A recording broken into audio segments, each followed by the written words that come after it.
आप देख रहे हैं न्यूज मार्ग, सच में है दम। उत्तर प्रदेश के मिर्जापुर में विशेष न्यायाधीश पोस्को एक्ट ने 24 दिनों में ही ऐतिहासिक फैसला सुनाया। नाबालिग 6 वर्षीय गूंगी अबोध दलित बालिका के दुष्कर्म करने वाले आरोपी को आजीवन कारावास के साथ 1 लाख रुपए का जुर्माना भी लगाया। जुर्माना नहीं भरने पर 2 वर्ष की अधिक सजा काटनी होगी। पीड़ित को संपूर्ण धनराशि भी मिलेगी। बीती जनवरी 7 को मडिहानी थाना क्षेत्र के मनगढ़वा जंगल में जुड़िया ग्राम निवासी अभियुक्त राकेश यादव ने 6 वर्षीय अबोधमुख बधिर बच्चे को खेलते समय गोद में उठाकर ले गया और काफी समय तक ले जाने के बाद जब बच्चे के परिजन को नहीं मिले तो खोज में जुट गए। गांव के दूसरे बच्चों ने जब पता चला तो राकेश बच्चे को लेकर जंगल की ओर चला गया। उसके बाद खोजबीन शुरू की। जंगल में पहुंचे परिजनों को अबोध खून से लथपथ और सिसकती हालत में मिली थी। न्यायिक प्रक्रिया में जहाँ तक इस समय वर्तमान समय महिलाओं के प्रति अपराध है, ये जो है बड़ी ही गंभीर विषय हो चुका है। यह पूरे भारत, केवल उत्तर प्रदेश नहीं पूरे भारतवर्ष के लिए गंभीर विषय है। तो महिलाओं संबंधित अपराध के लिए अपने उत्तर प्रदेश सरकार की प्राथमिकता भी है कि महिलाओं संबंधित अपराध में विशेष रूप से जोर देकर त्वरित न्यायिक जो है वो प्रक्रिया का संपादन किया जाए। तो इसके लिए त्वरित न्यायिक प्रक्रिया के लिए जब तक कि पुलिस प्रशासन, अभियोजक गण और माननीय न्यायालय ये अभिकरण जो है एक साथ मिलकर कार्य नहीं करेंगे तब तक ये संपादित नहीं हो सकता। यहाँ पे महिलाओं के प्रति अपराध के लिए इसमें तीनों अभिकरण मिल करके एक साथ जो है अच्छे ढंग से कार्य किए हैं। हमारे मिर्जापुर जिले का एक ऐतिहासिक फैसला है ये। क्या इतने कम समय में कभी कोई फैसला हुआ? ना इतने कम समय में नहीं, इतने कम समय में फैसला हमारे समझ से आया ही नहीं। उत्तर प्रदेश के मिर्जापुर जिले के सीखड़ ब्लॉक में दुर्ग प्रजाति के टमाटर की खेती करने वाली कनक लता अच्छी फसल होने के बाद भी उसे मिलने वाले मुनाफे से गदगद है। अपनी फसल को लहलाते देख खुश है। उनके टमाटर की मांग लंदन, ओमान, दुबई और नेपाल में अच्छी डिमांड है। परंपरागत खेती से हटकर आधुनिक खेती को देखकर वो खुश है। 1 बीघा खेत में करीब 60,000 की लागत से दुर्ग प्रजाति के टमाटर लगाए थे। प्रतिदिन करीब 900 कुंतल टमाटर खेत से निकल रहे हैं, जो लंदन, ओमान, दुबई, नेपाल के साथ स्थानीय बाजारों में भेजी जा रही है। नेपाल के काठमांडू से मांग ज्यादा है। दुर्ग प्रजाति का टमाटर 1 माह तक खराब नहीं होता। सोचा कि चलो इसमें करके देखते हैं, तो मल्चिंग, ड्रिप इरिगेशन, इसके द्वारा हमने टमाटर लगाया। और ये हमारा जो टमाटर है ये दुर्ग प्रजाति का है। और इसके बाद हम मिहिर शंकर प्रजाति का जो है टमाटर लगाएंगे। उसका बीज हमने लगा दिया है अभी इस समय। और इसके जाते ही वो टमाटर का हमारा पौधा तैयार हो जाएगा और फिर हम उसको लगाएंगे। वो गर्मी ये हमारे नवचेतना फार्मर प्रोड्यूस ऑर्गेनाइजेशन है सीखड़ ब्लॉक में। तो इस ग्रुप को, इस फार्मर प्रोड्यूस ऑर्गेनाइजेशन को, FPO को हमने फार्मेसी बैंक वगैरह दिया। और इन लोगों ने वर्मी पे भी बहुत अच्छा काम किया है। प्रदेश के समस्त ऊर्जा के निगमों में कार्यरत यांत्रिक सर्व के टेक्नीशियन कर्मियों की लंबित मांगों और समस्याओं का ऊर्जा प्रबंधन द्वारा समाधान न किए जाने से यांत्रिक समर्ग में व्याप्त भारी रोष के दृष्टिगत क्षुब्ध होकर राज्य विद्युत परिषद प्रविधिक कर्मचारी संघ उत्तर प्रदेश की कार्यकारिणी द्वारा 9 चरणों के प्रांत व्यापी आंदोलन के तीसरे चरण में प्रदेश के समस्त जिला और परियोजना मुख्यालयों समेत जिला मुख्यालय मिर्जापुर के समक्ष प्रबंधन के जन आकर्षण के लिए 1 दिवसीय शांतिपूर्ण विरोध प्रदर्शन का आयोजन किया गया। इसमें जिले के परियोजना के सैकड़ों टेक्नीशियन कार्मिकों ने भाग लिया। आज 1 दिवसीय धरना प्रदर्शन है। इसमें हम लोगों की कुछ TG2 टेक्नीशियन वर्ग की प्रमुख मांग थी। उस मांग को लेकर के प्रबंधन को पत्र दिया गया। प्रबंधन ने हमारी बात को स्वीकार नहीं किया, इसलिए हम लोग आज धरना प्रदर्शन कर रहे हैं। उस मांग पत्र में जो हमारी है प्रमुख रूप से पहले 1/1/2006 के पहले जो भी हमारे बिजली विभाग में चाहे वो चपरासी हो चाहे तो अधिकारी हो नियुक्त होता था, उसके वेतन में 1 इंक्रीमेंट लगा करके तब उसकी वेतन बनाई जाती। मिर्जापुर जिले के अरोरा थाना क्षेत्र के इलिमिया चट्टी 100 वर्ष निवासी अविनाश मौर्य ने MFA की डिग्री ग्वालियर से पढ़ाई करने के बाद भी नौकरी नहीं मिली। 4 माह अविनाश मौर्य जगहों पर घूम चुके हैं, सम्मानित नहीं किया गया। वहीं देश विदेश भी अपने प्रदेश में अपनी ख्याति प्राप्त करने के बाद भी घर पर बैठे कोविड-19 लॉकडाउन के समय से कला आकृति में जुटे हैं। वो अपने घर आने के बाद फिर से बाहर न जाने के लिए मेहनत, लगन और अपनी कला के माध्यम से पत्थरों को तराश कर उसमें नक्काशी करने, आरोप देने का काम इन दिनों अपने क्षेत्र में ही कर रहे हैं। लेकिन अविनाश का कहना है कि सब कुछ होते हुए भी नौकरी न करने और प्रधानमंत्री की योजना वोकल फॉर लोकल को आगे बढ़ाना चाहते हैं, जिसको ध्यान में रखते हुए वो इन पर ध्यान दे रहे हैं। अगर कोई ध्यान नहीं दे तो उनके क्षेत्र के लोगों को भी विकास की गति मिल सके। वर्तमान में अविनाश अपने घर के बगल में सोनपुर में प्लांट के पत्थरों पर विभिन्न प्रकार के कलाकृति को रूप देने का काम कर रहे हैं।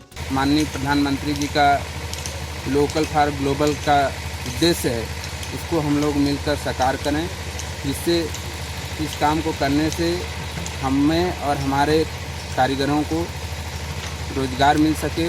और यह कला, यह चुनार का बलुआ पत्थर मौर्य काल से फेमस है, जिसमें या धूप या पानी में किसी भी परिस्थिति में इसकी जो चमक होती है वो बरकरार रहती है, इसकी लाइफ बहुत अच्छी रहती है और इसमें जो नक्काशी होता है इसका बहुत बारीकी बहुत सुंदरता से दिखता है और यह हमारे देश का राष्ट्रीय प्रतीक चिन्ह है और इसको हम कर इसके अलावा भी और कुछ बनाने की जी, इसके अलावा हम सभी माध्यम में काम करते हैं। देहात कोतवाल इलाके के बेलहरा मोड़ पर पूर्व ग्राम प्रधान राजेश यादव की हत्या मामले में मिर्जापुर पुलिस ने एक और शूटर को गिरफ्तार कर लिया। अब तक हत्या मामले में 9 लोगों को गिरफ्तार किया जा चुका है। पकड़ा गया आरोपी शूटर आजमगढ़ का रहने वाला है, जो सुपारी के रुपए लेने आया था और पुलिस की सक्रियता से पकड़ा गया। उसके कब्जे से एक तमंचा कारतूस भी बरामद किया गया है। एक 20/11/2020 को आप जानते हैं राजेश प्रधान नाम के व्यक्ति की जो है गोली मारकर हत्या कर दी गई थी, जिनमें 2 शूटरों का नाम आया था और अन्य अभियुक्तों का नाम आया था, जिसमें एक शूटर पहले ही गिरफ्तार किया चुका है कुणाल। आज दूसरा शूटर 3/25 आर्म्स एक्ट के तहत और एक तमंचा और एक कारतूस प्लस कुछ इसके पास और इन्फॉर्मेशन थी, हमने उसके साथ गिरफ्तार किया है। मिर्जापुर स्थित कार्यालय कचहरी सभागार में प्रेस क्लब की सालाना बैठक का आयोजन किया गया। बैठक में बतौर मुख्य अतिथि के तौर पर पत्रकार प्रेस क्लब के जिलाध्यक्ष आशीष त्रिपाठी ने कहा कि आज इन पुलिस और प्रशासन द्वारा पत्रकारों का उत्पीड़न किया जा रहा है, जिसमें पत्रकार प्रेस क्लब किसी भी कीमत पर बर्दाश्त नहीं करेगा। उन्होंने कहा कि जब पत्रकार शासन प्रशासन कमियों को उजागर करता है तो अवैध कार्यों में सम्मिलित लोगों के खिलाफ खबरें प्रकाशित करता है तो उस तरह से प्रताड़ित किया जाता है। त्रिपाठी ने कहा कि आज इन पत्रकारों के ऊपर हो रहे हमले और फर्जी मुकदमे दर्ज कराने की बात आम हो गई है। ऐसे में पत्रकार प्रेस क्लब की जिम्मेदारी और भी बढ़ गई है। यूपी बलिया जिले के विपणन विभाग के मार्केटिंग इंस्पेक्टर का 5 दिन से कोई पता नहीं चल पाया। पुलिस के हाथ खाली है। घर वालों से लेकर विभाग तक के लोग परेशान हैं। परिजन किसी अनहोनी के खौफ से परेशान हैं। कुशीनगर जिले के रहने वाले एमआई कृष्ण मुरारी मिश्रा 2016 में पहली पोस्टिंग से तैनात है। शनिवार को बलिया से फाजिल नगर ससुराल गए थे, जिसके बाद में सोमवार को लौटे अपने कमरे में पहुंचे, बैग रखकर और गाड़ी और कर्मचारी अधिकारियों से 10 बजे तक बात हुई, लेकिन घर पहुंचने की सूचना नहीं मिली। सोमवार 10 बजे से मोबाइल बंद है। अब तक उनका कोई पता नहीं चला, जिससे विभाग में हड़कंप मचा हुआ है। बलिया के आया था जो मार्केट इंस्पेक्टर है मंडी समिति का जी, और उसका बात है मोबाइल स्विच ऑफ हो गया और घर में ताला बंद था और लापता है। आप लोगों को कैसे पता चला? मोबाइल मैंने हम लोगों का लगा रहे थे, स्विच ऑफ बता रहा था जी, नहीं लगा तो मैं कर्मचारी फ़ोन किए, बताइए साहब है कि नहीं है। बोले साहब गाड़ी खड़ी है, साहब नहीं है। और तभी उनका मोबाइल स्विच ऑफ बता रहा है। तो 7:45 पे सोमवार को 8 तारीख को वो मेरे घर से चले और यहाँ कब पहुँचे ये मुझे पता नहीं है, लेकिन उसके बाद फ़ोन ट्राई हम लोग करते रहे। जैसे वो आते हैं तो तुरंत हम लोगों को कॉल करते हैं कि मैं पहुँच गया, लेकिन ऐसा नहीं हुआ। तो लगातार हम लोग कॉल करते रहे, हमेशा स्विच ऑफ बताता रहा। यूपी के बलिया पोल्ट्री फार्म में आने जाने वाली गाड़ियों को छिपाकर अवैध शराब को लाद कर उसके ऊपर धान की भूसी, मुर्गे के अंडे और मुर्गे को छिपाकर बिहार प्रांत में बलिया से शराब तस्करी का गोरख धंधा संचालित किया जाता है। जिले की हल्दी पुलिस ने हरियाणा से अंग्रेजी शराब मंगाकर बिहार में बिक्री करने के लिए वाले एक शख्स और शराबी गिरोह का भांडाफोड़ करते हुए 40 लाख रुपए की शराब बरामद करने के साथ ही 3 तस्करों को गिरफ्तार कर जेल भेज दिया। मौके से 3 तस्कर पुलिस को झांसा देकर फरार हो गए। पुलिस अधीक्षक डॉक्टर विपिन ताड़ा ने बताया कि अवैध शराब कारोबार में लिप्त अपराधियों के विरुद्ध चलाए जा रहे अभियान के क्रम में जिले की हल्दी पुलिस को मुखबिर के जरिए सूचना मिली थी, जिसके चलते ये कार्रवाई की गई। अवैध शराब या स्मगलिंग की शराब या कोई कच्ची शराब बनने की सूचना होती है तो मुझे सूचना डायरेक्टली दे सकते हैं। मेरा नंबर 9454400255 है, या साथ ही साथ वो हमारे जो कंट्रोल रूम है उसको भी ये सूचना दे सकते हैं, जिसका नंबर 9454403016 है। तो इस पर वो सूचना दे सकते हैं और इस पर तत्काल अलग से एक टीम बनाकर कार्रवाई की जा रही है। खुद को सुप्रीम कोर्ट का जज बताकर एसपी बागपत को फोन पर हड़काने वाले एक शख्स को उसके एक साथी को पुलिस ने गिरफ्तार कर लिया है। मामला जिले बागपत का है, जहां 2 दिन पहले एसपी बागपत को एक व्यक्ति ने फोन किया और खुद को सुप्रीम कोर्ट का जज बताया और छपरौली थाने में बंद कुख्यात सुनराठी के मेरे भाई को छुड़ाने की बात कही। एसपी ने कहा था कि किस धारा और किस जुर्म में बंद किया है उसे छोड़ दो, जिसके बाद उस पर शक होने पर एसपी के आदेशों पर पुलिस ने सर्विलांस और मुखबिर की सूचना के बाद कोतवाली बागपत पुलिस ने राष्ट्रवंदना चौक से मेरठ बस स्टैंड से आरोपी फर्जी जज खालिद और उसके सहयोगी समय सिंह को मोबाइल फोन के साथ गिरफ्तार गिरफ्तार कर लिया। पकड़े गए आरोपी खालिद ने पुलिस को बताया कि 10 फरवरी को उसकी बात जमाल अफसर, जो कि खुद को अपना दल का नेता प्रदेश अध्यक्ष कहता है, उसने बताया कि रविंद्र निवासी कुरुडी को छपरौली पुलिस ने पिस्टल के साथ बंद कर रखा है, अगर उसे छुड़ा लेंगे तो कुछ मिल जाएगा और अधिकारियों से बात करने में मास्टरमाइंड हो, एसपी से बात करो जो रविंद्र छूट जाए। फिर उन्होंने अपना दिमाग लगाते हुए समय सिंह का फ़ोन से एसपी को फ़ोन मिलाकर समय सिंह से कहलवाया कि सुप्रीम कोर्ट के जज साहब बात करना चाहते हैं और फिर उसने फ़ोन दे दिया।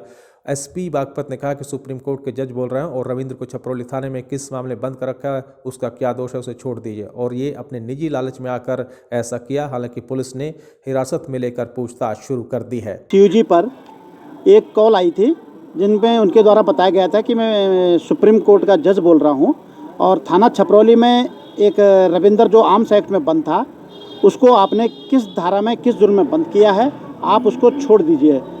उसके फ़ोन के लैंग्वेज से और भाषा से ये महसूस हुआ कि यह आदमी फर्जी बोल रहा है और ये माननीय सुप्रीम कोर्ट के जज नहीं हो सकते हैं।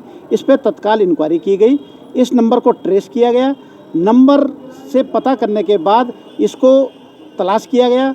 आज सुबह 11 बजे ये मुखबिर द्वारा सूचना मिली कि जो इस मामले में तलाश की जा रही थी वो मेरठ बस स्टैंड बंदना चौक के पास हैं। बागपत जिले के राष्ट्रीय राजमार्ग 709B पर बराल गांव के पास मंगलवार को भारत पेट्रोलियम हर्ष फ्यूल स्टेशन का उद्घाटन बीजेपी बड़ौदा विधायक कृष्णपाल मलिक और बीजेपी छपरौली विधायक सहेंद्र सिंह ने रिबन काटकर संयुक्त रूप से किया। इस दौरान हर्ष फ्यूल स्टेशन के मालिक विकास शर्मा ने बताया कि ग्रामीण क्षेत्र को देखते उन्होंने बराल गांव के पास इसकी शुरुआत की। गुणवत्ता और प्योरियम के साथ इस पेट्रोल पंप पर कोई गड़बड़ी ना हो और ना ही मिलेगी। ज़्यादातर पेट्रोल पंपों पर इस तरह की शिकायतें आमतौर पर मिलती है। पेट्रोलियम का ये जो पेट्रोल पंप है ये NH 709B पर रमाला थाने से पहले इस क्षेत्र के विकास को देखते हुए जिस तरह से यहाँ पे डेवलपमेंट हुआ है और जो आवश्यकता थी एक शुद्धता की और एक क्वालिटी हमें जो चाहिए और क्वांटिटी, उस पर कहीं खरे उतरने के लिए हमने एक प्रयास किया है। आज इस पेट्रोल पंप का उद्घाटन किया है। प्योर फॉर श्योर ये भारत पेट्रोलियम का मंत्र है और इनॉग्रेशन में माननीय विधायक छपरौली श्री सहेंद्र सिंह जी एवं माननीय विधायक बड़ौद श्री कृष्णपाल मलिक जी आए थे। उन्होंने दीप प्रज्वलन किया और पेट्रोल पंप का उद्घाटन किया।